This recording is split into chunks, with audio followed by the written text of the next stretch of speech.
कहानी बुद्धिमान नेता। बहुत समय पहले की बात है।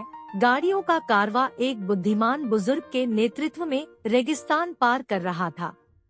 रास्ते में एक यात्री ने दूसरे से कहा, यदि हमारे लिए बहादुर नेता होता तो मैं अधिक सुरक्षित महसूस करता। वह मेरी पसंद से परे है। दूसरे यात्री ने कहा, हाँ, यदि हम कुछ दिन पहले आए उस चतुर व्यापारी के साथ होते तो कितना अच्छा होता। उसने बड़ी चतुराई से हमारे नेता से बातचीत कर मना लिया कि उसे आगे जाने दिया जाए। उसी समय उसका बुजुर्ग नेता गाड़ीवान से बातें कर रहा था। गाड़ीवान ने कहा, पता नहीं किसने इन कुओं को खोदा है, हमारे लिए तो वे वरदान है। नेता ने कहा, उस व्यापारी ने उसे खोदा है, तुम्हें क्या लगता है मैंने उसे आगे क्यों जाने दिया? वह आगे कहने लगा, कुएं खोदना कठिन है। मैं थके आदमियों को इस जलते रेगिस्तान से उस पार ऐसे ही नहीं ले जाना चाहता था। वह अपनी फौज से बोला, रेगिस्तान में पानी नहीं मिलता, उसका संभाल कर उपयोग करो।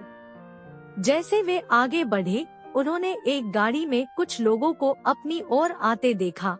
उनमें से एक अजनबी ने कहा, राम राम, तुम्हें उतने पानी की जरूरत नहीं है, उसे फेंक दो। रेत के पहाड़ों के आगे कई झीलें हैं और वहाँ जोरों से बारिश हो रही है, वहाँ आप तरोताजा हो सकते हैं। नेता ने आकाश की ओर देखा और बोला, धन्यवाद, मगर मैं यह पानी रख लेना चाहता हूँ। अजनबी ने उपेक्षा से कहा, ठीक है, अलविदा, और वे अपनी राह पर चले गए।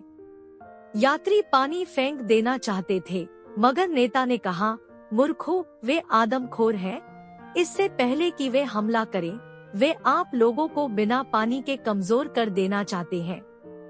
यह सुनकर यात्री बुजुर्ग नेता पर हंस पड़े और वे आगे बढ़े। जल्दी ही अचरज के साथ उन्होंने कारवां के अवशेष देखे। वे सभी उस व्यापारी के थे जो उनसे पहले चला था। नेता अपनी गाड़ी से उतरा, अवशेषों को देखकर बोला, उन आदमखोरों ने उन्हें अपने जाल में फंसाया होगा। इन हड्डियों को तो देखो। यात्री शर्मिंदा हुए।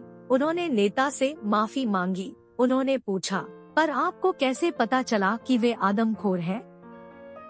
नेता ने उत्तर दिया, जब उन्होंने कहा कि पास के वन में जोरों से बारिश हो रही है, मैंने आकाश की ओर देखा, बादल नहीं दिखे तो मुझे शक हुआ। मैंने उन्हें गौर से देखा तो पता चला कि उनकी आंखें लाल थी। मैं समझ गया कि वे आदमखोर हैं।